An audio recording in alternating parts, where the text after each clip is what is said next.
케이블카에 갇혀버리다니. 우리 아들, 내가 넌 꼭 지킨다. 케이블카가 갑자기 뚱 하고 멈췄다. 처음엔 단순한 흔들림이라고 생각했다. 산바람이 워낙 거세니 이런 일이 있을 수도 있겠지. 그 정도로 넘기려 했다. 하지만 다음 순간 케이블카 전체가 누군가 위에서 잡아 흔드는 것처럼 휘청거렸다. 몸이 한쪽으로 기울고 바닥에 금속판이 삐걱하며 미세하게 변형되는 소리가 들렸다. 나는 반사적으로 난간을 붙잡고 도리 없이 공중에 매달린 현실을 바라봐야 했다. 성민은 아무 말도 하지 않았다. 대신 작게 들리는 숨소리와 내 소매를 꽉 쥔 손의 떨림이 아이가 얼마나 겁에 질렸는지를 말해주고 있었다. 나는 그 손을 덮었다. 힘줘잡으면 더 무서울까 싶어. 조금씩 조절하며 손등을 감싸쥐었다. 그때였다. 케이블카 천장에서 금속이 비틀리는 높은 소리가 울렸다. 아주 잠깐이었지만 내 심장은 그 소리에 반응하듯 갑자기 빠르게 뛰었다. 줄이 버티지 못하고 있는 건 아닐까? 바람이 이대로 더 강해지면 혹시 우리가 매달려 있는 이 높이에서 나는 그 생각을 끝까지 진행시키지 않으려 머리를 세게 흔들었다. 창밖을 내려다보는 건 좋지 않았다. 하지만 눈을 떼고 싶어도 시선은 절벽 아래로 계속 떨어졌다. 수백 미터는 되어 보이는 깊이. 구름이 아래에 깔리고 그 사이로 바위 능선이 솟아 있었다. 만약 떨어지면 그 다음은 상상조차 할 수 없었다. 나는 아이를 내 쪽으로 끌어당겨 등 뒤로 숨겼다. 무슨 상황이 닥쳐도 내 몸 하나로 버텨야 했다. 앞쪽 케이블카가 움직이기 시작했다. 아래쪽 줄을 타고 천천히 아주 미세하게 고도를 바꿨다. 뒤쪽 케이블카도 마찬가지였다. 둘 다 정상적으로 운행을 재개한 것이다. 그런데 우리 케이블카만 그대로였다. 전혀 움직이지 않았다. 말할 수 없는 불길함이 갑자기 내 손가락 끝부터 올라오기 시작했다. 왜 우리만 멈춰 있는 거지? 전력 문제가 아니라면 기계적 결함, 줄의 문제, 혹은 케이블카 자체의 문제. 내 머릿속이 빠르게 계산을 돌렸지만 아무리 생각해도 긍정적인 결론은 보이지 않았다. 성민의 손이 어느새 식은 땀으로 젖어 있었고 그 떨림이 고스란히 내 손에도 전달되었다. 나는 아이에게 들키지 않으려 호흡을 억지로 고르게 유지했다. 그러나 들키고 말았다. 아이가 아니라 나 자신에게 내 손이 떨리고 있었다. 왜 이렇게 흔들리는 케이블카 안에서조차 아이 앞에서는 담담한 척을 해야만 할까? 이 아이가 다쳤던 그날 내가 곁에 없어서 울부짖던 기억이 바람이 흔들 때마다 생생하게 되살아난다. 한번 놓쳤던 순간 평생 복구되지 않을 줄 알았던 상처. 그 죄책감이 지금의 공포와 겹쳐 가슴을 짓누르고 있었다. 바람이 또 한 번 케이블카의 옆면을 강하게 밀어붙였다. 기우뚱. 중심을 잃고 한쪽으로 끌려가는 느낌이 들었다. 나는 난간을 더 세게 붙잡고 한 손으로 성민의 머리를 감싸며 몸 전체를 낮게 웅크렸다. 줄 위로 전해지는 진동이 자꾸 불규칙하게 변했다. 마치 금속이 마찰에 지쳐 점점 경고음을 보내는 것처럼. 케이블카 안의 공기는 점점 더 답답해졌다. 가만히 앉아 있는데도 이 작은 상자 안이 우리의 마지막 공간이 될지 모른다는 생각이 머릿속 한 구석을 계속 울렸다. 나는 아이의 손을 더 꽉 붙잡았다. 아들이 느끼는 공포보다 내가 느끼는 공포가 더 크다는 사실이 숨길 수 없을 만큼 분명해졌다. 하지만 이번엔 절대로 놓치지 않았다. 그날처럼, 그때처럼 성민이가 내 옆에서 작은 숨을 몰아쉰다. 나는 아이의 머리를 조용히 쓰다듬었다. 이 상황은 아직 끝나지 않았다. 아마 더 나빠질 수도 있다. 그러나 단 하나는 확실했다. 이번에는 무슨 일이 있어도 지킨다. 그게 이 흔들리는 케이블카 안에서 내가 할 수 있는 유일한 약속이었다. 시작하기 전에 사연 듣기 전 무료로 할 수 있는 구독과 좋아요 그리고 알림 설정 부탁드립니다. 여러분의 작은 응원이 이 이야기의 다음 장을 만들어가는 큰 힘이 됩니다. 케이블카는 여전히 멈춰 있었다. 시간이 얼마나 흐른 걸까? 잠시였을까? 혹은 몇 시간 같았던 몇 분이었을까? 이 작은 공간 안에 갇혀 있는 동안 내 감각은 시간의 흐름을 제대로 받아들이지 못하고 있었다. 내가 느끼는 건 단 하나였다. 왜 우리 케이블카만 멈춰 있는가? 앞뒤 케이블카는 이미 정상 운행을 재개했다. 다시 바람을 가르며 능선을 건너가고 있었다. 기계가 숨을 되찾은 듯 매끄럽게 움직였다. 그런데 우리만 이 허공에 그대로 걸려 있었다. 나는 창밖을 한참 바라보았다. 아래로 내려다 보이는 절벽, 그 너머로 흐르는 바람, 산빛 아래 흩어진 나무들. 그 틈을 파고드는 강풍은 우리 케이블카를 사정없이 흔들고 있었다. 줄이 흔들릴 때마다 천장에서 희미한 금속 마찰음이 났다. 아무도 듣지 못할 수도 있을 만큼 작은 소리였지만 나는 그 소리에만 집중되었다. 절대 들리면 안 될 종류의 소리. 성민은 침묵 속에 있었다. 아이는 말이 없을수록 더 무섭다는 걸 나는 이미 알고 있었다.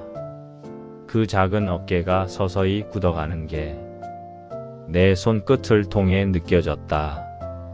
나는 아이를 내 쪽으로 끌어안았다.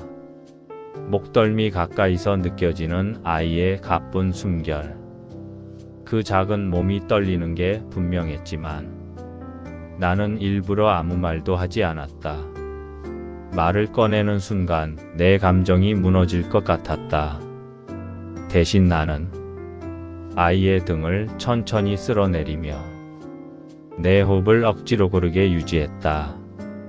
내가 흔들리면 아이는 더 무너진다. 그런데 정작 흔들리는 건 아이보다 나였다. 왜 멈췄지? 왜 우리만? 줄 문제인가? 바람 때문인가? 정전인가? 머릿속이 정신없이 돌아가며 불길한 가능성들이 하나씩 올라왔다. 나는 그중 많은 것들을 일부러 지워버렸다. 지우지 않으면 내 불안이 아이에게 그대로 전염되기 때문이다. 케이블카는 산등성이 중간쯤에 걸려 있었다.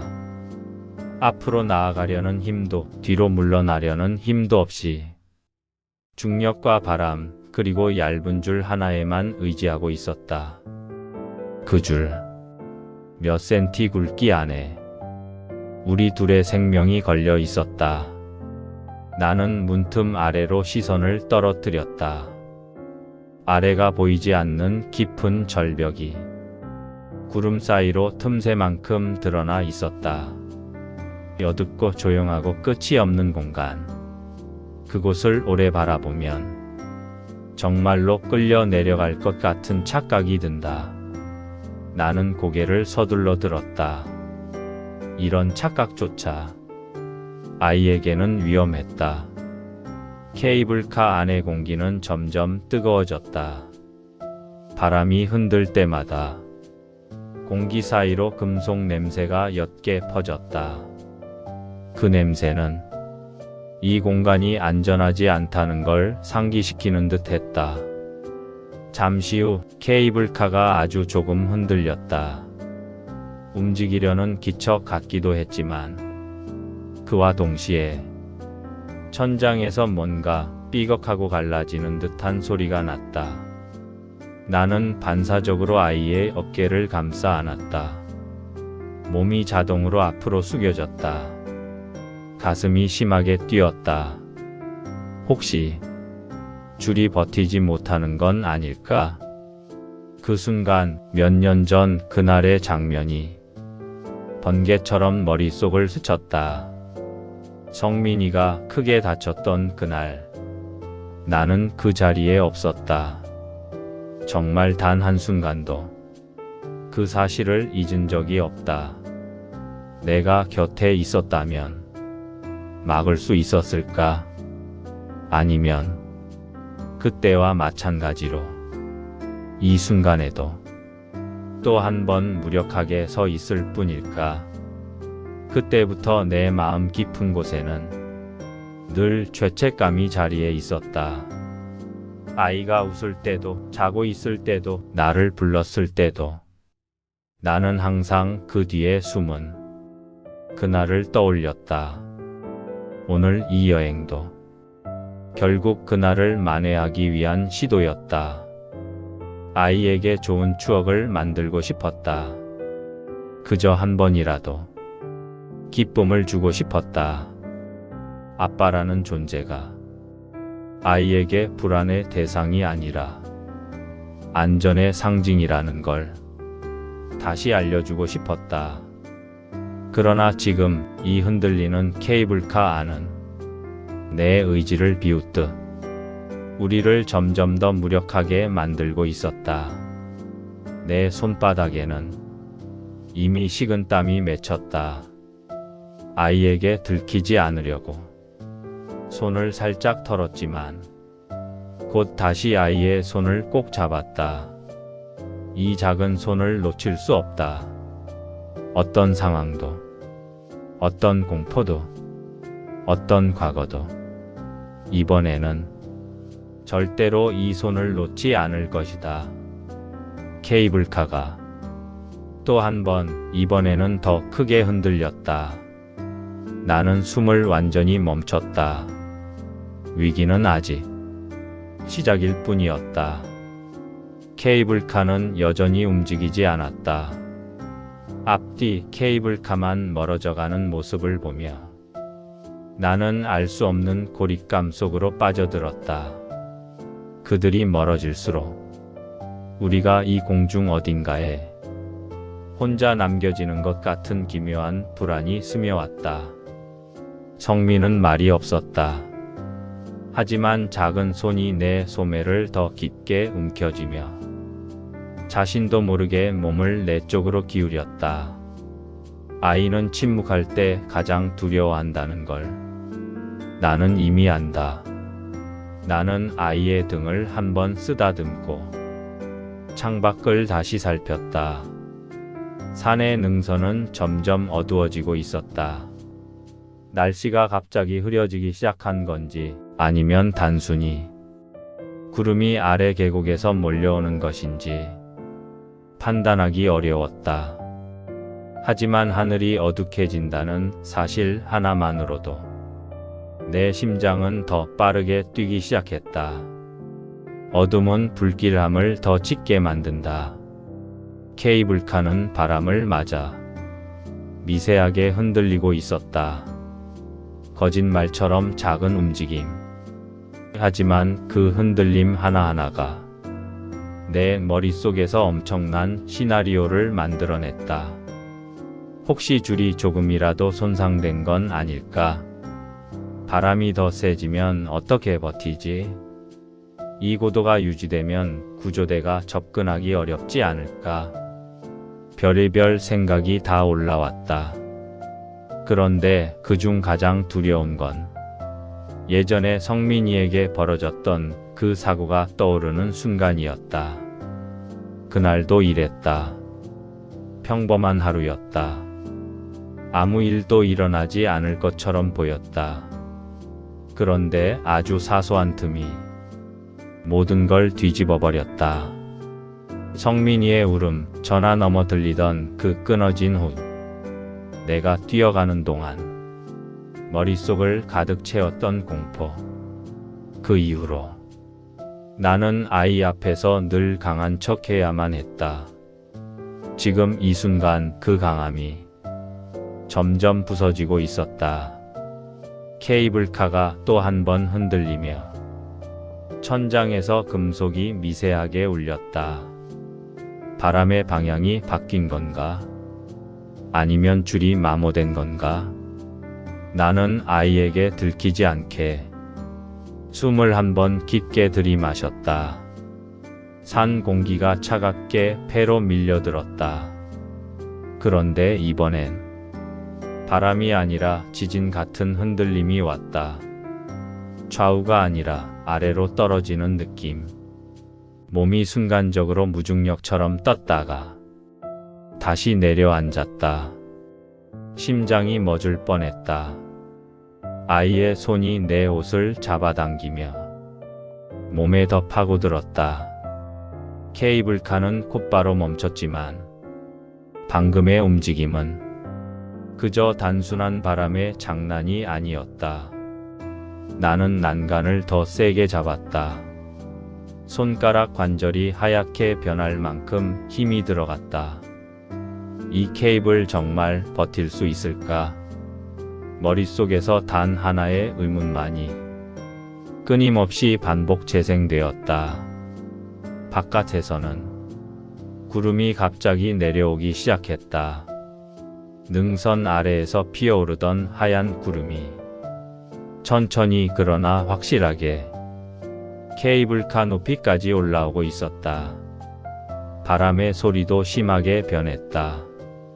처음엔 단순한 휘파람 소리였다면 지금은 마치 거대한 무언가가 산을 오르는 듯한 둔탁하고 불규칙한 울림이었다. 구름 속으로 들어가면 앞도 보이지 않는다. 구조가 더 어려워진다. 아이는 더 무서워할 것이다. 나는 그 구름을 보며 마치 어둠이 우리를 덮으러 온 것 같은 기묘한 압박감을 느꼈다. 케이블카 안은 당연하게도 더 조용해졌다. 성민의 무게가 내 옆으로 더 깊게 기대졌다. 나는 자연스럽게 한 팔로 아이의 어깨를 감싸 안았다. 이 공간은 너무 작았다. 우리가 느끼는 공포를 담기엔 너무 작은 공간. 하지만 너무 높았다. 떨어지기엔 너무 높았다. 앞에 보이는 케이블카는 어느새 구름 속으로 사라졌다. 뒤쪽 케이블카도 흐릿하게 흐려지더니 곧 완전히 가려졌다. 남은 건 우리뿐이었다. 바람, 흔들림, 금속의 마찰음, 그리고 이 공중에 매달린 고립감. 나는 속으로 다시 다짐했다. 이번에는 절대 놓치지 않는다. 그 어떤 상황이 와도 이번엔 절대로. 케이블카가 다시 한번 큰 진동을 일으켰다. 천장에서 금속이 떨리는 음이 이번엔 더 길고 무겁게 울렸다. 나는 아이의 머리를 감싸며 창밖을 피했다. 그리고 깨달았다. 이 상황은 아직 최악의 국면을 지나지 않았다. 가장 위험한 순간은 이제 막 시작됐다는 걸. 케이블카는 완전히 멈춘 채 아무 기척도 보이지 않았다. 바람이 순간 잦아든 듯 조용해졌지만 그 고요가 오히려 더 불길했다. 폭풍 전의 정적 같았다. 아이의 체온이 내 옆에 밀착되어 느껴졌다. 작은 몸이 조금씩 굳어가는 걸 느끼면서 나는 다시 난간을 살짝 잡았다. 이 작은 흔들림에도 혹시나 몸이 튕겨나갈까 두려웠다. 캡슐처럼 갇힌 이 공간은 갑자기 온도를 바꾸는 것처럼 점점 숨막힐 정도로 공기가 뜨거워졌다. 창문 밖에서 올라오는 구름이 케이블카 유리를 천천히 덮었다. 그 안개 낀 유리 너머로는 아무것도 보이지 않았다. 그저 공중에 떠 있다는 사실만이 더 명확해졌다. 멈춰 있는 케이블카, 사라져가는 시야, 불규칙한 금속음. 나는 이 상황이 우리가 상상하는 것보다 훨씬 심각할 수 있다는 생각을 억누르기 어려웠다. 아이의 손이 다시 내 소매를 꽉 잡았다. 그 작은 손끝이 내 팔을 파고들었다. 아이는 말을 하지 않지만 그래서 더 두렵다. 침묵은 공포를 더 크게 만든다. 나는 아이의 어깨를 조용히 감싸 안았다. 내 팔에 힘이 과하게 들어가고 있음을 느끼고 조금씩 풀어냈다. 아이는 내 심장의 빠른 박동을 등을 통해 그대로 느끼고 있을 것이다. 그 순간 문득 떠오른 생각이 내 마음을 무겁게 짓눌렀다. 내가 왜 이 여행을 고집했을까? 이번 여행은 갑작스럽게 정한 일정이었다. 주말 계획이 없었고, 일도 비어 있었고, 아이도 특별한 약속이 없었기에 단순히 가볍게 떠나본 여행이라고 겉으로는 말했었다. 하지만 사실은 이번 여행은 내가 나 자신에게 내린 일종의 숙제였다. 아이와 더 가까워지고 싶어 마련한 자리, 그동안 잘해주지 못한 걸 조금이라도 만회하고 싶은 마음, 말은 하지 않았지만 나 스스로 너무 오래 이 아이에게 미안했다. 몇 년 전 그 사고가 내 인생을 바꾸어 놓았다. 그날의 나는 아빠로서 실패한 사람이었다. 그 사실이 얼마나 무겁게 남아 있었는지 오늘 이 상황이 고스란히 드러내고 있었다. 초등학교 앞에서 성민이가 다쳤던 그 순간 나는 그 자리에 없었다. 아이의 비명도, 바닥에 넘어진 모습도, 떨리는 손으로 나를 찾던 눈도 나는 직접 보지 못했다. 전화로 듣는 울음, 불완전한 설명, 그리고 달려가는 동안 머릿속에 떠오르던 온갖 상상들. 도착했을 때 아이의 얼굴에 묻어있던 흙과 눈물, 붉어진 무릎, 그리고 왜 아빠는 없었어? 그 말 대신 아이의 표정이 이미 다 말하고 있었다. 아이는 나를 원망하려 하지 않았다. 그저 아팠고, 그저 무서웠고, 그저 내가 필요했을 뿐이었다. 그런데 그 순간 나는 아빠로서 완전히 무너졌다는 사실만 기억난다. 그 이후로 아이가 웃을 때도 내 마음 한편은 항상 불안했다. 내가 또 실수하면 어떻게 하지? 다시 한번 아이가 다치거나 울면 어떻게 하지? 지나친 걱정이라며 나 스스로를 일으켜 세우려 했지만 그게 잘 되지 않았다. 그래서 이 여행을 고집했다. 아이와 시간을 보내면서 아빠라는 역할을 조금이라도 회복하고 싶었다. 그날의 미안함을 오늘의 따뜻함으로 덮고 싶었다. 늘 마음속에 걸려있는 빛 같은 감정을 이 여행으로 조금이라도 갖고 싶었다. 그런데 지금 아이를 위해 준비한 이 여행이 가장 위험한 상황이 되어버렸다. 내 의도가 아이를 더 위험한 곳으로 데려온 것은 아닐까? 괜찮은 척, 문제없다는 척, 아빠니까 할 수 있는 척. 그 모든 척들이 지금 이 케이블카 안에서 한꺼번에 무너지고 있었다. 나는 숨을 깊게 들이마셨다. 이 상황이 어떤 국면으로 갈지 예측할 수 없었다. 하지만 하나만큼은 분명했다.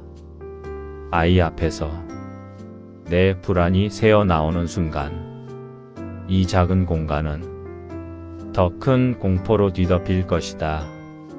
나는 아이의 머리 위에 손을 얹고 천천히 눌렀다.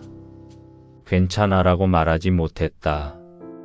그 말은 지금 너무 가볍게 들릴 수 있었다.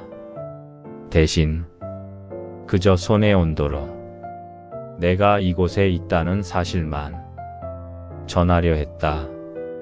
케이블카는 그 순간 또 한 번 흔들렸다. 구름 속에서 울리는 금소금이 이번엔 더 깊게 울렸다. 그리고 나는 깨달았다. 이 상황은 내 과거와 정면으로 마주하게 하려고 운명이 던진 시험일지도 모른다는 것을. 지금부터 나는 도망칠 수 없다. 두려움을 숨길 수도 없다. 단 하나만 할 수 있다. 이 아이를 지키는 것. 이번만큼은 무슨 일이 있어도. 그리고 나는 더 흔들리는 케이블카 안에서 다시 한번 아이의 손을 강하게 잡았다. 케이블카 안은 점점 더 어두워지고 있었다. 구름이 완전히 우리 높이까지 올라오면서 유리창 밖은 희뿌연 흰색과 회색에 뒤섞인 흐릿한 화면이 되어버렸다. 마치 이 작은 상자만 세상에서 떨어져 나간 것처럼 보였다. 성민은 조용히 앉아 있었다. 움직이지도 않고 바라보지도 않고 그저 내 옆에서 작은 몸을 웅크리고 있었다. 그 작은 어깨가 내 팔에 닿을 때마다 나는 이 아이를 위해 무엇을 더 할 수 있을지 끊임없이 생각하게 됐다. 바람이 다시 크게 몰아쳤다. 케이블카가 한 번에 위아래로 퉁하고 튀어오르는 느낌. 바닥이 들썩이는 순간 내 속도 함께 끊어졌다. 아이의 몸이 그대로 내 쪽으로 쏠렸다. 나는 양팔로 아이를 감싸 몸 전체로 지탱했다. 케이블카 벽에 부딪히지 않게 하려고 자세를 낮추고 난간을 다시 움켜쥐었다. 그리고 그 순간 아이의 눈이 순간적으로 나를 올려다봤다. 말은 없었지만 그 안에 있는 감정은 너무 선명했다. 아빠 괜찮아? 그 눈빛은 그대로 내 가슴을 파고들었다. 나는 답을 해야 했다. 하지만 지금 내 입에서 나오는 말은 어떤 것도 안심이 되지 않을 것 같았다. 말 대신 나는 아이의 어깨를 더 감싸 안았다. 이 작은 몸이 느끼는 공포를 내 몸이 가릴 수 있다면 그것만으로 충분했다. 하지만 그와 동시에 내 마음 한가운데서 또 다른 것이 꿈틀거리기 시작했다. 오늘 나는 이 아이에게 그날의 진실을 말하려고 했다. 그동안 말하지 못했던 이야기. 아이에게 미안했지만 입 밖으로 꺼낼 수 없었던 고백.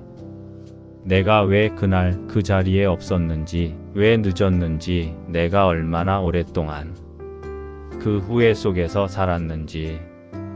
오늘 케이블카를 타기 전 산 정상에서 도시락을 먹을 때 나는 결심했었다. 오늘만큼은 말하겠다고. 오늘은 반드시 마음속에 묻어둔 말들을 꺼내겠다고.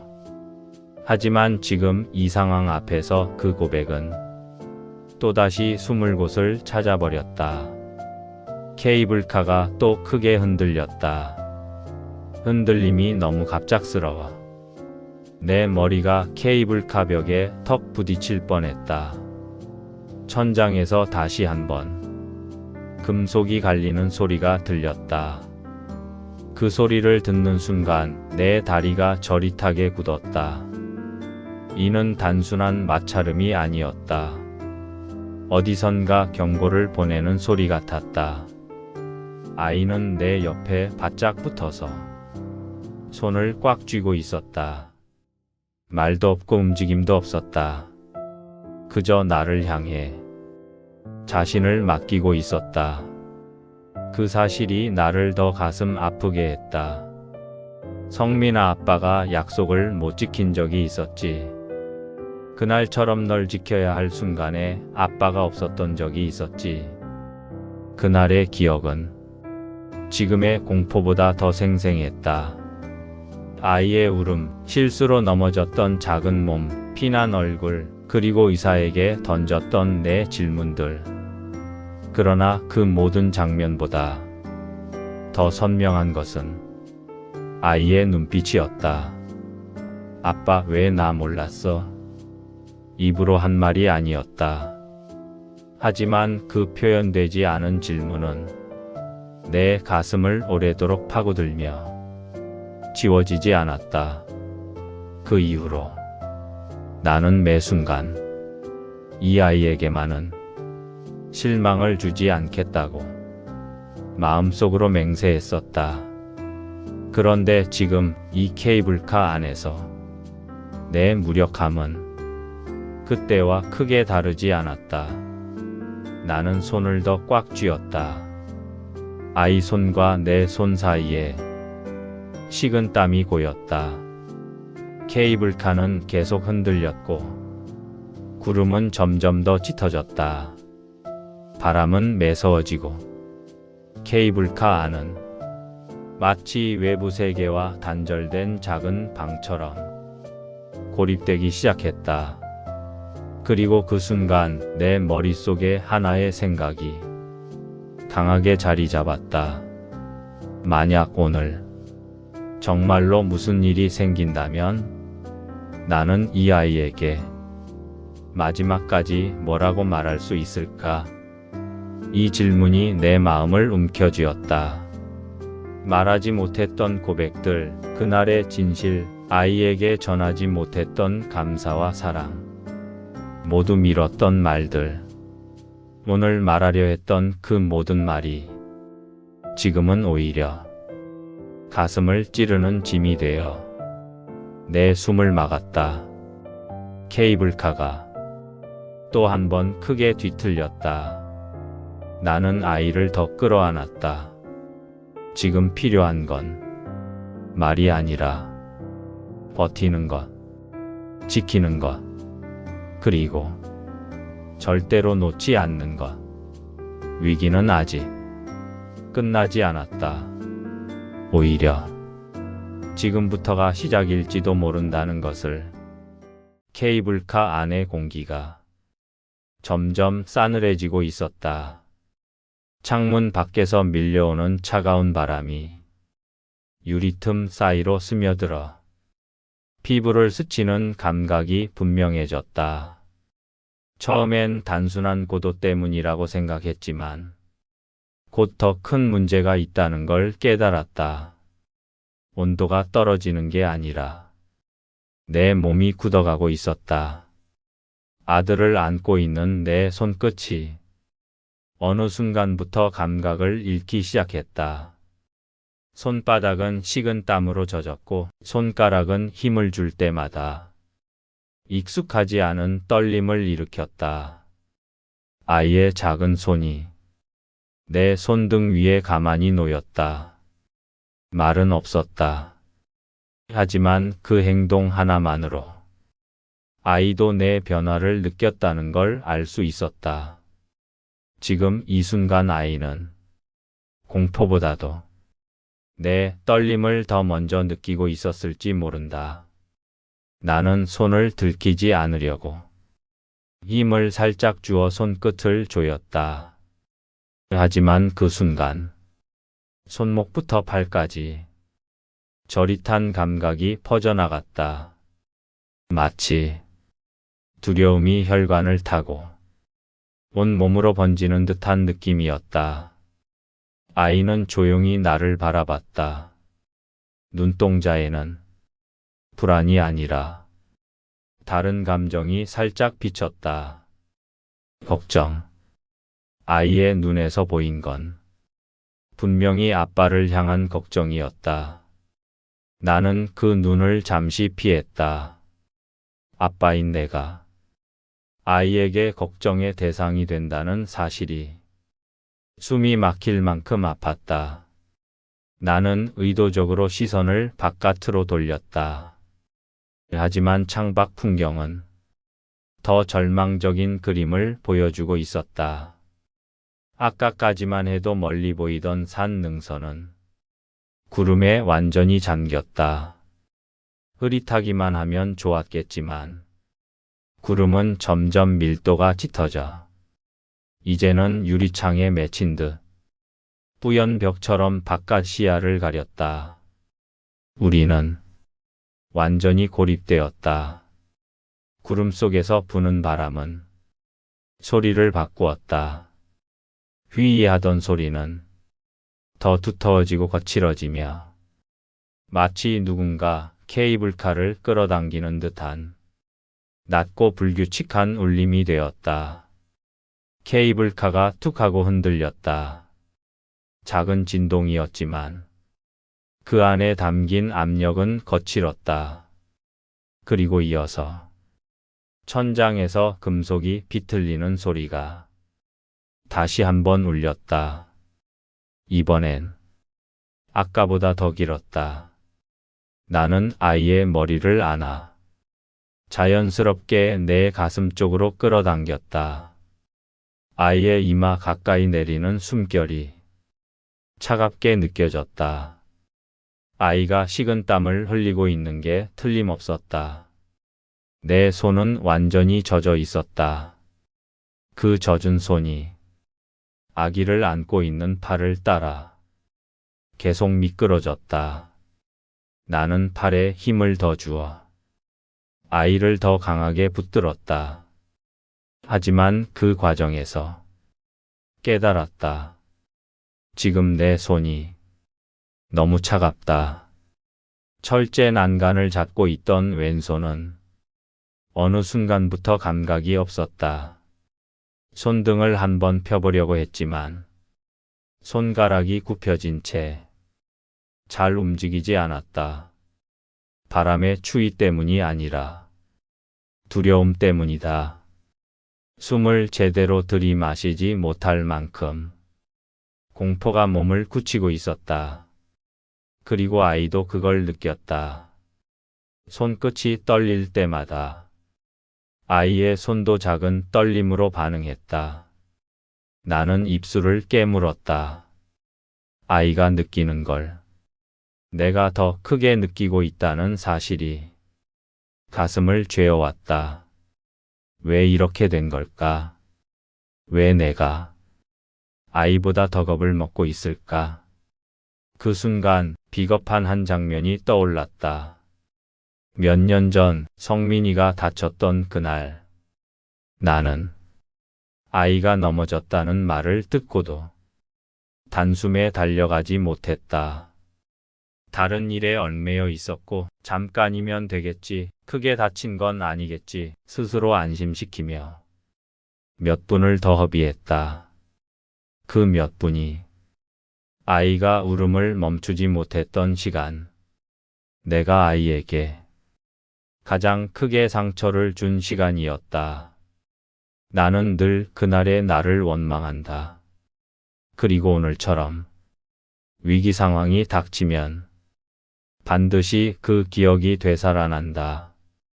내가 아이를 지켜야 하는 순간에 불안으로 몸이 굳어버린다는 것.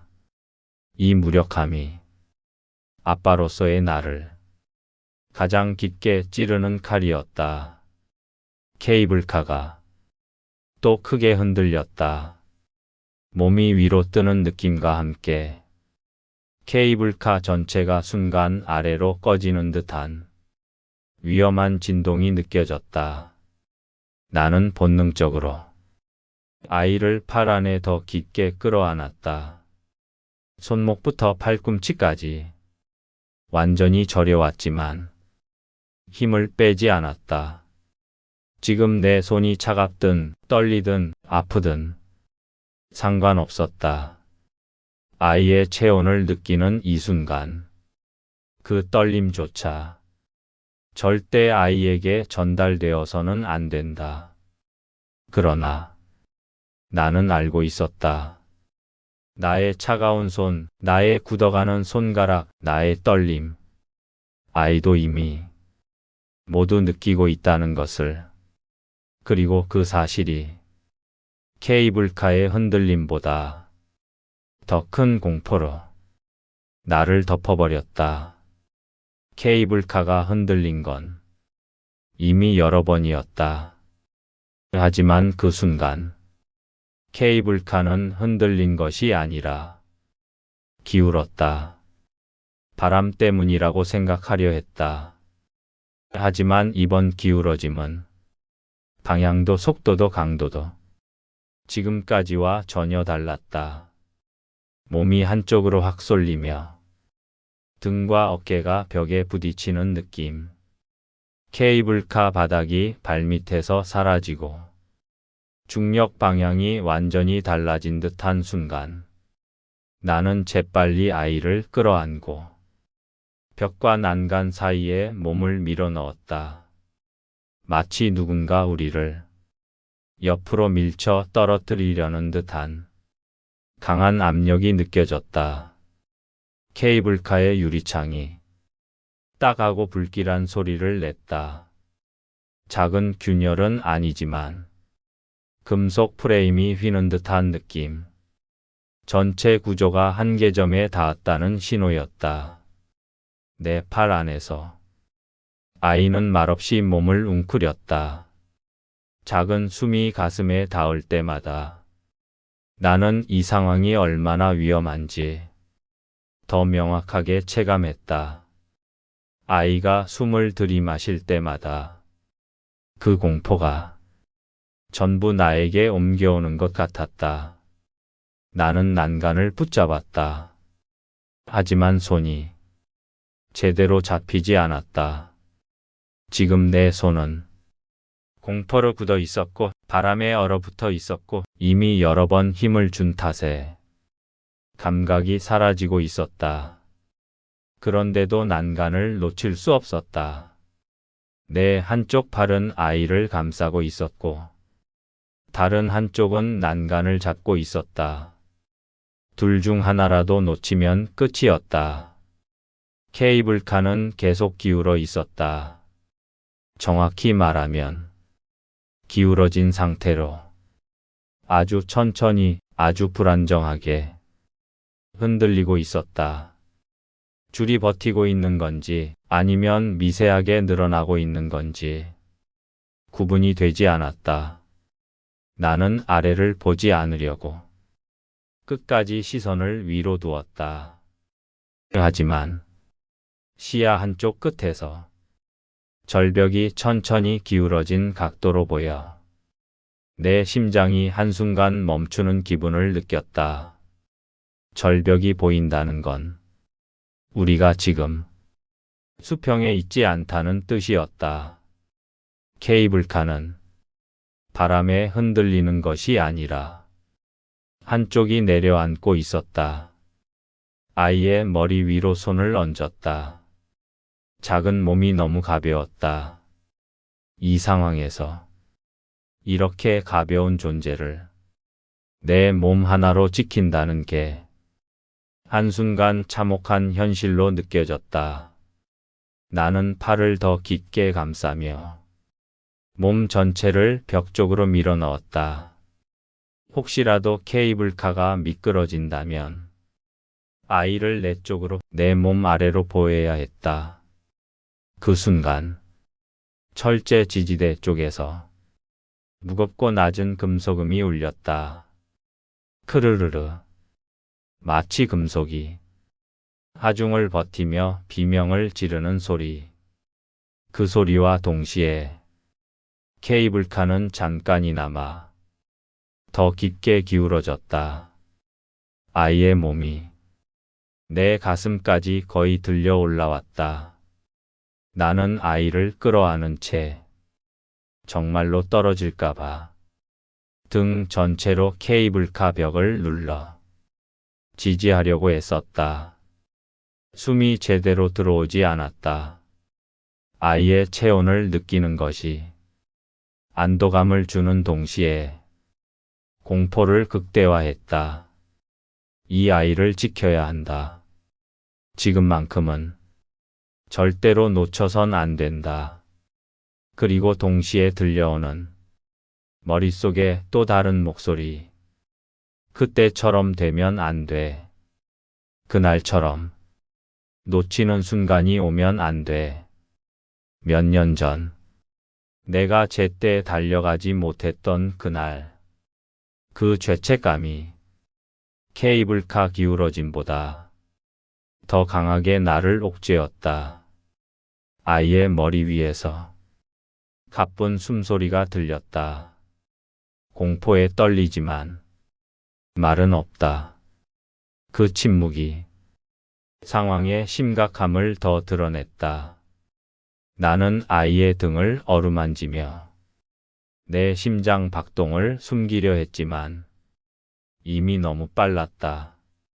손끝은 얼고 팔은 경련처럼 떨렸다.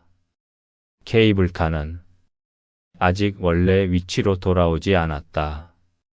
기울어진 그대로 천천히 흔들리고 있을 뿐. 구름 속에서 바람이 방향을 바꿔 불어오기 시작했다. 기울어진 케이블카 옆면을 정면으로 치는 바람이 케이블카 전체를 한 번 더 크게 흔들었다. 나는 난간을 잡은 손에 마지막 힘을 모두 쥐어박았다.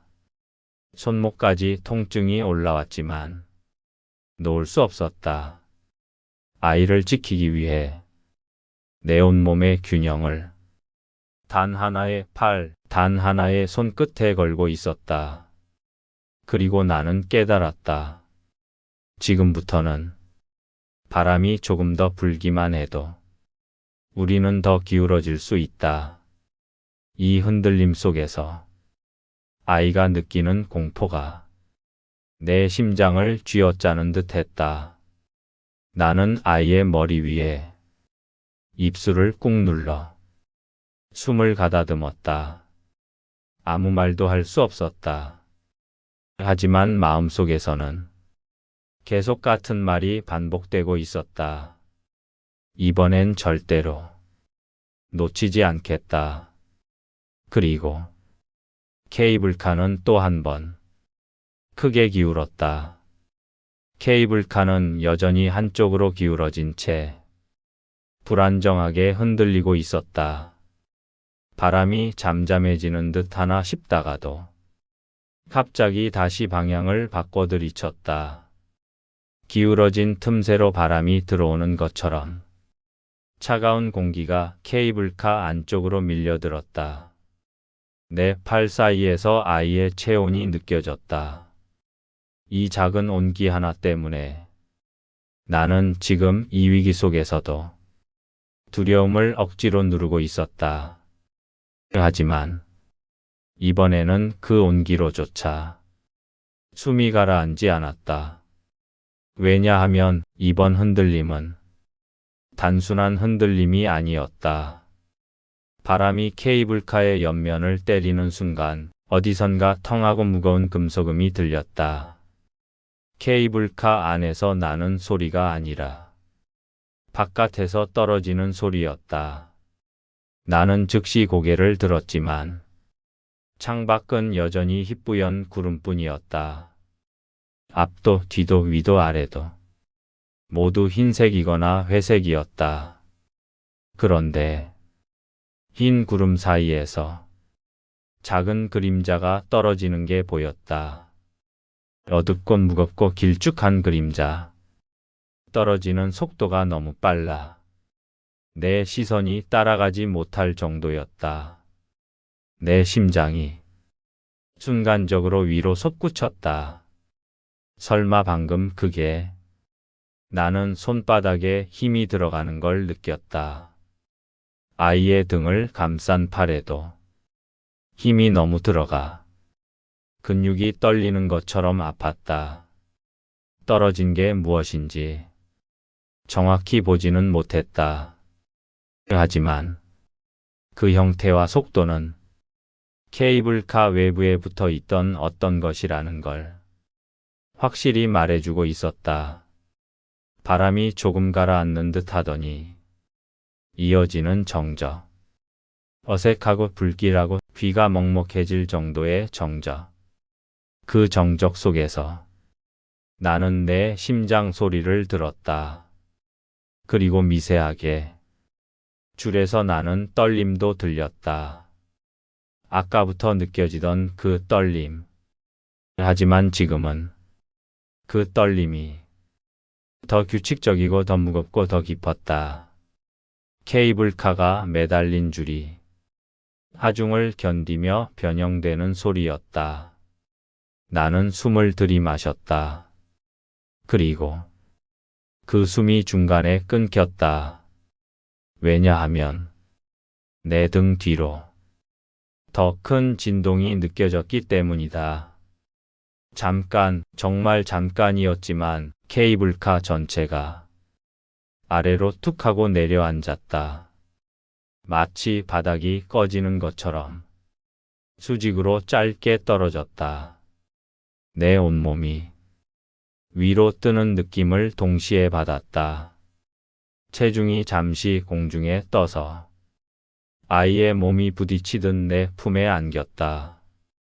나는 그 순간 본능적으로 벽과 난간을 더 강하게 붙잡았다. 팔에 힘이 너무 들어가 뼈와 근육이 갈라지는 듯한 통증이 느껴졌지만 그 통증조차 인식할 겨를이 없었다. 줄에서 길고 낮은 금소금이 울렸다. 크으르릉. 그 소리는 아무리 희망적으로 해석해도 정상적인 소리가 아니었다. 마찰, 열, 압력 변형. 철제 구조물이 한계까지 밀려났을 때 나는 그 소리가 난다는 걸 안다. 케이블카 안의 공기는 더 뜨거워지고 더 무거워지고 더 진득해졌다. 마치 공기조차 이 상황에 압박을 받고 있는 것처럼 느껴졌다. 나는 아이의 머리를 감싸며 내 숨을 최대한 길게 내쉬었다. 하지만 그 숨도 끝까지 이어지지 않았다. 가슴이 계속 막히는 느낌이었다. 떨어진 건 도대체 뭐였을까? 만약 그게 케이블카의 균형을 잡아주는 부품이었다면, 또는 바람막이 역할을 하는 외장 프레임이었다면, 혹은 줄과 연결되는 보조장치 중 하나라면, 나는 생각을 멈추려 했지만, 머릿속은 더 빠르게 최악의 경우를 상상했다. 그런데 그 순간 두 번째 그림자가 떨어졌다. 더 크고 더 무겁고 더 명확하게 보였다. 이번에는 분명했다. 케이블카 외부의 금속 부품이었다. 프레임 일부인지 접합 장치인지 확인할 수는 없었지만 떨어지는 모습이 너무 정확하게 보였다. 그리고 그 뒤로 구름 아래로 사라졌다. 나는 그 장면을 본 그대로 몸이 얼어붙는 느낌을 받았다. 바람이 다시 불었다. 케이블카가 흔들렸다. 난간이 떨렸다. 줄이 미세하게 비틀렸다. 그리고 나는 깨달았다. 지금 이 케이블카는 정상적인 상태가 아니다. 아이의 작은 몸이 내 품에서 떨리고 있었다. 그 떨림이 마치 내 심장과 연결된 것처럼 같은 리듬으로 흔들렸다. 나는 아이의 손을 잡았다. 차갑고 식은 손. 그 손을 감싼 내 손도 얼어붙은 듯 떨리고 있었다. 이제는 숨길 수도 없었다. 케이블카 바깥에서 떨어진 것. 기울어진 상태에서 멈춘 흔들림. 줄이 내는 낮은 떨림. 이 모든 신호가 하나의 결론을 보여주고 있었다. 우리는 지금 줄 하나에 모든 걸 걸고 있다. 그리고 그 줄이 얼마나 버틸지는 아무도 모른다. 아니, 이미 줄은 경고를 보내고 있었다. 케이블카 내부는 이제 거의 정지 상태의 공포가 아니라 시간이 아주 느리게 흘러가는 절벽 위의 감옥 같았다. 기울어진 바닥을 한쪽 발로 버티고 남은 한쪽 다리는 아이를 감싸 안는 자세로 굳어 있었다. 그 자세를 오래 유지하자 종아리부터 허리까지 근육이 뭉치고 찌르는 듯한 통증이 올라왔다. 하지만 내 몸이 부서지는 느낌보다 지금 더 무서운 건 케이블카가 점점 더 깊게 기울고 있다는 사실이었다.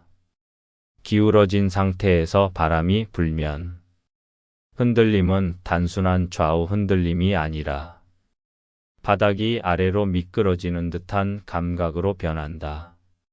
그 순간마다 나는 몸 전체로 아이를 웅크려 안고 난간을 더 강하게 붙잡았다.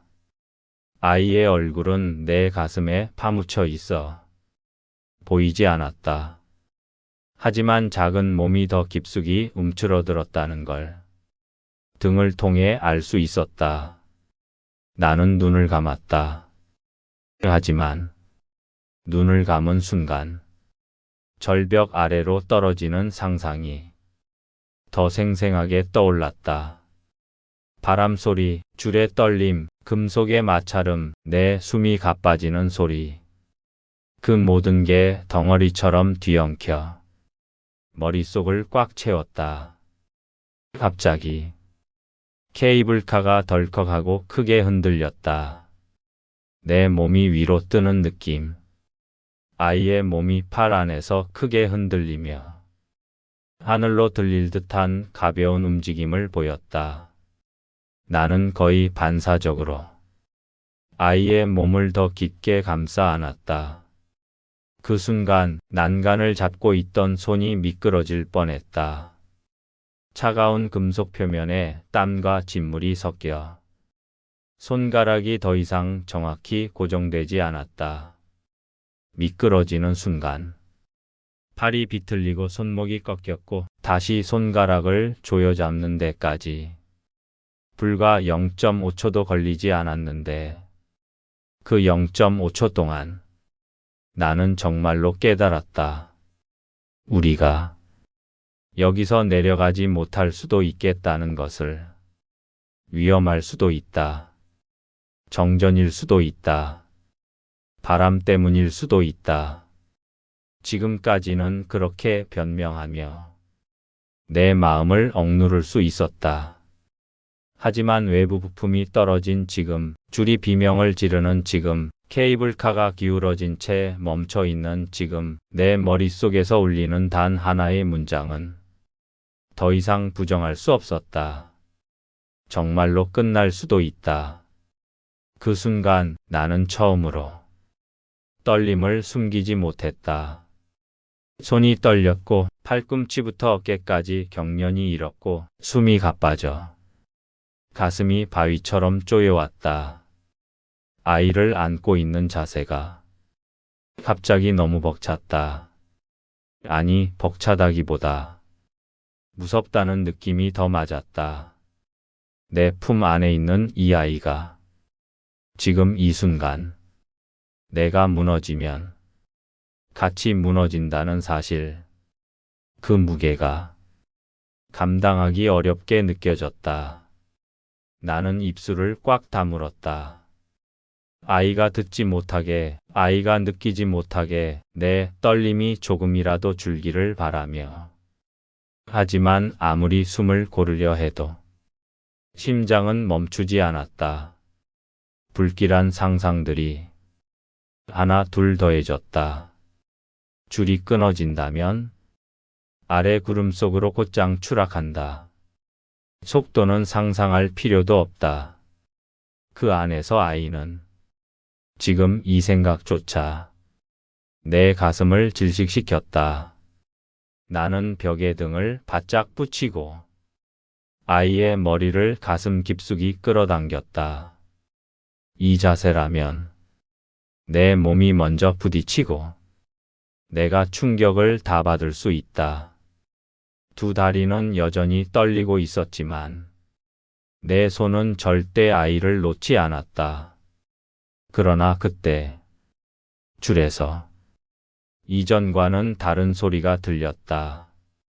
끼, 후. 짧고 날카로운 소리 뒤에 낮고 무거운 압력음.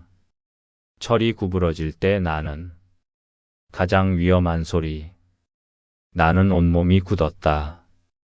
손끝에 진동이 전해졌다. 케이블카가 마치 줄에 매달린 종처럼 아래로 쭉 미끄러지는 느낌이 들었다. 실제로 떨어진 건 아니지만 그 느낌 하나만으로도 내 척추가 얼어붙었다. 그 순간 나는 첫 번째로 아주 솔직한 생각을 했다. 이러다가 정말로 못 살아 내려갈 수도 있다. 그 생각은 공포가 아니라 현실이었다. 나는 아이의 눈을 보지 않았다. 아이의 눈에 비친 아빠의 공포가 어떤 모습일지 차마 상상하고 싶지 않았다. 대신 나는 온몸으로 아이를 감싸며 차가운 난간을 붙잡았다. 그리고 마음속으로 단 한 가지를 되뇌었다. 절대 놓치지 마. 절대 흔들리지 마. 절대 아이를 떨어뜨리지 마. 케이블카는 다시 크게 흔들렸다.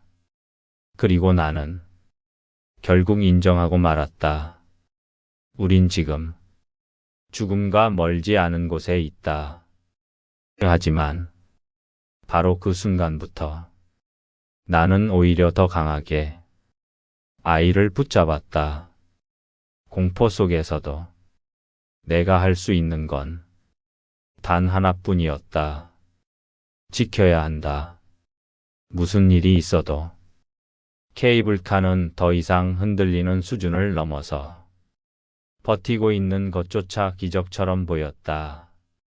줄은 아까부터 계속 불규칙한 진동을 일으키고 있었고 기울어진 각도는 도저히 정상적인 구조물이 견딜 수 있는 경계선이 아니었다. 한 번 더 흔들리면 어디로 기울지 모르는 상태, 어디로 떨어질지도 모르는 상태. 나는 난간을 붙잡은 한 손이 완전히 굳어가고 있는 걸 느꼈다. 손가락에 남은 힘도 이제 얼마 안 남았다는 걸 깨달았다. 그러나 팔 안의 작은 몸은 아직 내게 바짝 붙어 있었다. 그 몸 하나 때문에 나는 어떻게든 버티고 있었다. 하지만 바로 그 아이 때문에 나는 지금 더 큰 두려움과 마주해야 했다. 왜냐하면 이 상황이 단순한 재난이 아니라 아빠로서의 죄책감이 정면으로 나를 향해 덮쳐오는 순간이었기 때문이다. 케이블카가 다시 한번 크게 내려앉는 느낌이 들었다. 바닥이 잠시 뜨고 몸이 공중에 둥둥 뜨는 듯한 이질감. 그 순간 나는 결심했다. 더는 숨기지 말자. 더는 묻어두지 말자. 이게 정말 마지막이 될지도 모른다. 다시 땅을 밟을 수 있을지 확신할 수 없다. 그렇다면 이 아이에게 평생 말하지 못한 진실 하나쯤은 오늘 말해야 한다. 나는 아이의 머리 위에 손을 천천히 올렸다. 그리고 내 숨이 떨리고 있는 걸 처음으로 인정했다. 숨을 들이마시려 했지만 가슴이 답답하게 막혔다. 목구멍이 타는 것처럼 말이 쉽게 나오지 않았다. 하지만 입을 다문 채 이 아이를 품에 안고 있다면 나는 평생 후회할 것이다. 나는 아주 천천히 입술을 떼었다. 성민아. 목소리가 나오기도 전에 스스로 그 이름을 떠올렸을 때 이미 울컥함이 올라왔다. 나는 잠시 눈을 감았다. 그리고 몇 년 전 그날의 장면들이 한꺼번에 스쳐갔다. 비 오는 학교 운동장, 넘어진 아이의 울음, 바닥을 찍은 손바닥, 무릎에서 흘러내리던 피, 그리고 그 아이가 엉엉거리며 내 이름을 불렀던 순간, 그때 나는 그 자리에 없었다. 아이의 울음을 남의 목소리를 통해 들었고, 아이의 두려움을 상황 설명으로만 들었고, 아이의 상처를 내 눈으로 보기도 전에 이미 늦어버린 사람이었다. 그날의 나는 세상에서 가장 무능한 아빠였다. 그리고 그 죄책감은 단 하루도 나를 떠난 적이 없다. 나는 떨리는 손으로 아이의 등을 가만히 쓸어내렸다. 그리고 마침내 입을 열었다. 성민아, 아빠가 너에게 꼭 말해야 할 게 있다. 목소리가 너무 떨려서 내 스스로도 놀랐다. 하지만 멈출 수 없었다. 아빠는 그날 너를 지켜주지 못했어. 말을 내뱉는 순간 가슴 깊은 곳에서 오래된 고통이 뜯겨나가는 듯한 느낌이 들었다. 그날 너무 늦게 갔어. 아빠가 늦게 가지만 않았어도 너는 그렇게 울지 않았을 거고 그렇게 다치지도 않았을 거야. 숨이 막히는 듯 말이 이어지지 않았다. 하지만 나는 다시 입술을 떼었다. 아빠는 매일 그날을 떠올렸어. 너를 안아줄 시간도 달려갈 시간도 놓쳤다는 사실이 그날 이후로 계속 아빠를 괴롭혔어. 케이블카가 살짝 흔들렸다. 하지만 나는 멈추지 않았다. 그래서 오늘 너랑 이 여행을 온 거야. 아빠가 그때 못한 걸 조금이라도 해보고 싶어서. 내 목소리는 점점 낮아졌고 마지막 말은 거의 속삭임처럼 나왔다. 아빠는 정말 미안했어. 케이블카가 다시 크게 흔들렸다. 줄에서 금속 비명 같은 소리가 또 한 번 길게 울렸다. 나는 아이를 더 강하게 끌어안았다.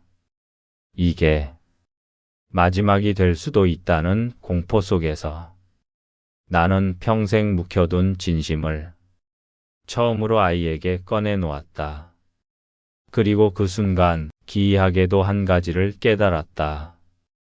나는 지금까지 아이가 나를 의지하기만 바랐지만 사실은 내가 더 아이에게 의지하고 있었다는 것. 그리고 그 사실이 내 가슴을 더 깊게 파고들었다. 하지만 이제 돌아갈 수는 없다. 케이블카는 여전히 기울어 있고 줄은 이미 비명을 지르고 있다. 그리고 나는 아이를 품에 안고 마지막 준비를 하는 중이었다. 케이블카가 또 한 번 크게 흔들린 직후였다. 줄에서 금속이 긁히는 소리가 마치 포효처럼 울리고 나서 갑자기 바람이 멈췄다. 이상한 정적이었다. 방금 전까지 우리를 흔들어대던 광풍이 순간적으로 사라지면서 공중이 비어있는 듯한 묘한 감각이 남았다. 기울어진 케이블카는 아직 원래 위치로 돌아오지 못한 채 한쪽으로 비스듬히 멈춰 있었다. 나는 숨을 크게 들이마셨다. 기울어진 바닥 위에서 한 손으로 난간을, 다른 손으로 아이를 감싸며 균형을 억지로 버티고 있었기 때문에 온몸이 이미 지쳐 있었다. 그런데 그 순간 먼 곳에서 들리는 소리가 있었다. 매우 희미하고 바람을 타고 흔들리며 하지만 분명하게 들리는 소리. 헬기 소리. 나는 재빨리 고개를 들어 흐릿한 구름 사이를 살폈다. 먼 곳에서 어둡고 둥근 그림자가 구름을 가르고 지나가고 있었다. 회전날의 리듬 있는 소리가 점점 가까워지는 듯 했다. 그리고 마침내 구름을 뚫고 구조 헬기 한 대가 모습을 드러냈다. 나는 숨이 턱까지 차오르는 걸 느꼈다. 도와줄 사람이 왔다. 드디어 우릴 찾아낸 것이다. 아이의 머리가 내 가슴에 더 깊게 파묻혔다.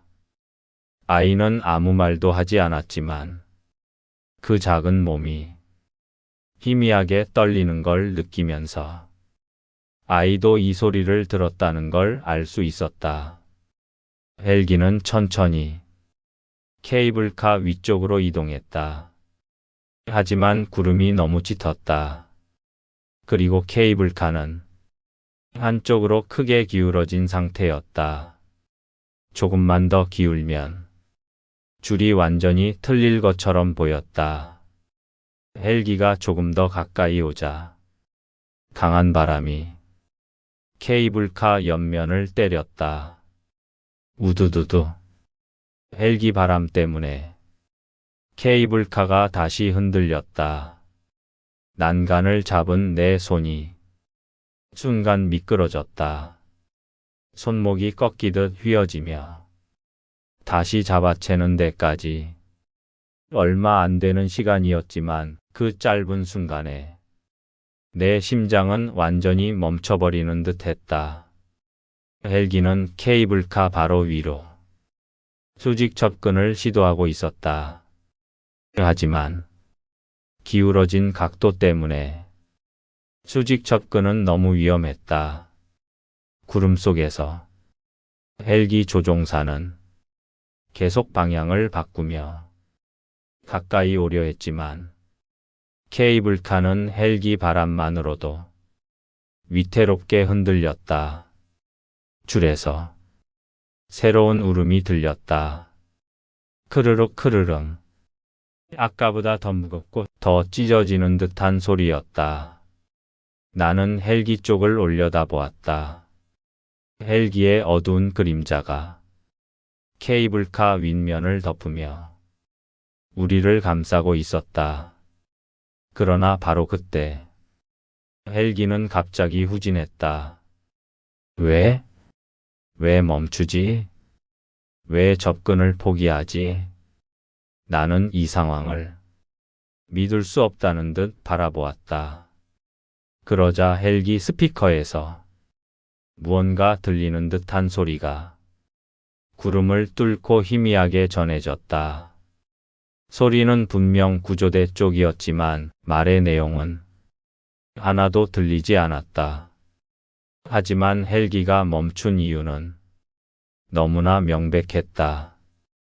케이블카가 기울어진 각도 때문에 헬기가 가까이 오면 오히려 케이블카를 더 흔들어 버려 줄이 견디지 못한다는 것.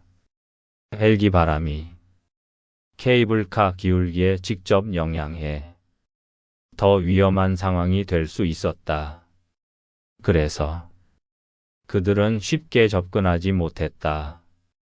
구름 속에서 헬기의 모습이 다시 희미해졌다. 조금씩 후진하며 거리를 벌리고 있었다. 나는 가슴이 내려앉는 걸 느꼈다. 도와주러 온 구조대가 지금 우리를 접근하지 못하는 상황이라는 사실. 구조가 눈앞에 있는데 손이 닿지 않는 거리. 희망과 절망이 서로 맞부딪히며 나를 찢어놓는 느낌이었다. 케이블카는 여전히 기울어진 채로 흔들리고 있었다. 줄은 이미 경고음을 냈고 외부 부품도 떨어졌고 케이블카 안의 공기는 더 뜨거워졌다. 아이의 숨결이 내 가슴에 고르고 파묻혔지만 그 숨이 흔들릴 때마다 나는 더 큰 공포를 느꼈다. 헬기는 완전히 멀어지지 않고 우리 위에서 원을 그리며 접근 가능한 각도를 찾고 있었다. 하지만 시간은 그리 많지 않아 보였다. 줄의 떨림이 점점 커지고 있었다. 방금 전보다 더 규칙적이고 더 고통스러운 흔들림. 줄이 스스로 버티고 있다는 듯 금속이 갈라지는 듯한 신호를 보내고 있었다. 나는 등과 어깨, 허리까지 해결할 수 없는 떨림이 퍼져나가는 걸 느꼈다. 그리고 그 순간 내 마음속에서 한 가지 진실이 떠올랐다. 구조대가 와도 지금 당장은 우리를 구할 수 없다. 그 절망이 나를 찢어 놓았다.